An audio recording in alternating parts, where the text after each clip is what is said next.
Okay, we're inside the building now ng 4H.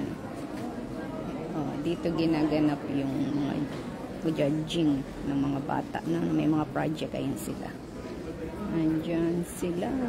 Ayan. Mga judges. Nandito yung mga nag-grand champion sa Winona County Fair o sa ibang mga fair. Nandito sila. May mga judge sila. Ayan. May mga grupo-grupo. Pinipresent nila yung kanilang project na yung anak ko nandun sa Fine Arts. So yung may mga display dyan. Ayan, mga display, yung ibang mga nanalo, yung ibang mga dito tapos na sila. Dito photography section yun nandito. I-tour ko kayo para malaman nyo kung ano yun nandito sa loob ng building ng 4H. Search nyo kung ano yung 4H, i-google nyo na lang. Masyadong habang maraming explanation. Ayan yung photography. Ayan, competition ito ng mga photography. Ayan, ito yung mga tao. Yung mga kanya-kanyang art. Nandito yung art ng anak ko kanina. So, pinull out na nila kasi ano na siya, magja-judge na sila doon. An hour. Ayan, ang mga project nila. O, tingnan. Ayan yung project nito. Ayan. Mga art. Fine arts dito. Oh, look at this. Ayan. Mga bata. Ayan. Dito lahat ng mga nag-join sa 4H. Every county yan. Ayan yung mga exhibit nila. Bawal hawakan. Kailangan lang panoorin. Ayan, may kanya-kanyang ano sila. Ito naman sa mga damit. Sa clothing ito. Mga clothing. Ayan. Ayan ito. Pag meron kang purple ribbon, yan, dyan, pipicturean ka nila. Ayan yung purple ribbon. Tapos may price yan. May price. Kapag nanalo ka ng purple ribbon. Last year, nanalo yung anak ko ng purple ribbon. So, nandyan siya last year. May picture siya dyan. So, ayan yung mga gawa ng mga kabataan dito.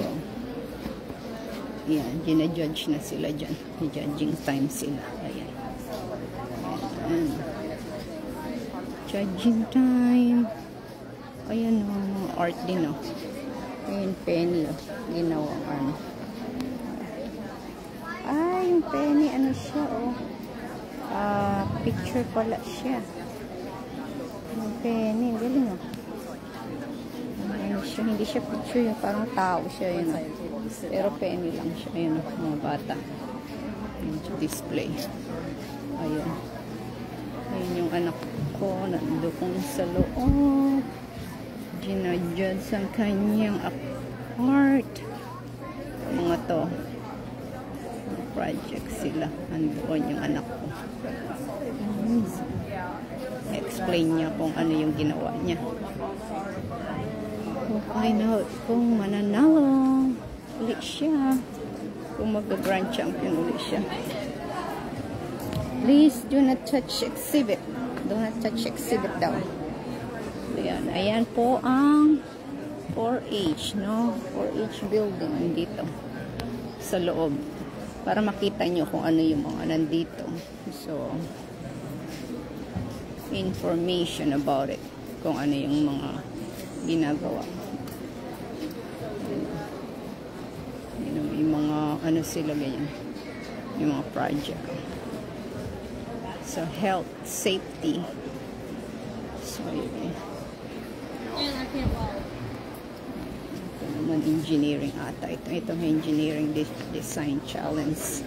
Itong mga to engineering sila.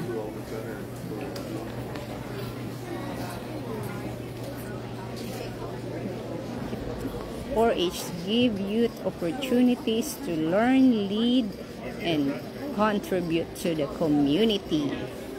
Yan. So, yan ang ano dito sa Amerika. No? Meron silang 4H. Mga kabataan yan. Para mag-contribute sa community kung ano yung mga natatago nilang talent. Ilabas nila at ipakita sa community. Tapos, i-judge sila. Ayan, oh.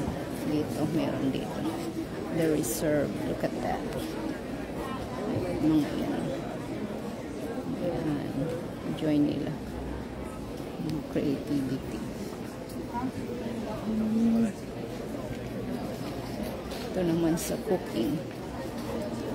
Cooking naman ito.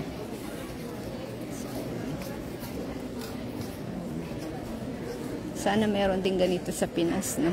Kaso nga lang, yung magkaroon ng project yung mga kabataan. Tapos magkaroon ng, judging ba ganito? Yung, yung mga ambassador sila. Galing, developing tomorrow, scientists, engineer, and technology leaders. So, ayan, diba? Sila ito na. Engineering. It's engineering section in here. Oh, ayan. Ayan, bawal na dyan. May mga sila. Design process. Dito tingnan natin doon sa likod. May food review naman doon. Oh. Dito may nagpe-perform dyan. Mamaya may magpe-perform dyan. Mga sumasayaw-sayaw na mga bata. Dito tayo sa food review. Tinuturo ko kayo sa loob ng building ng 4-H para may idea kayo kung ano yung nagaganap dito. Ayan, mga quilting. Oh. Look at that quilting. Quilting. Oh. Gawa ng mga kabataan. Doon naman. Ano dito? Food review. Ayan, oh. No. Gina-judge sila. Pakita nila yung mga project nila.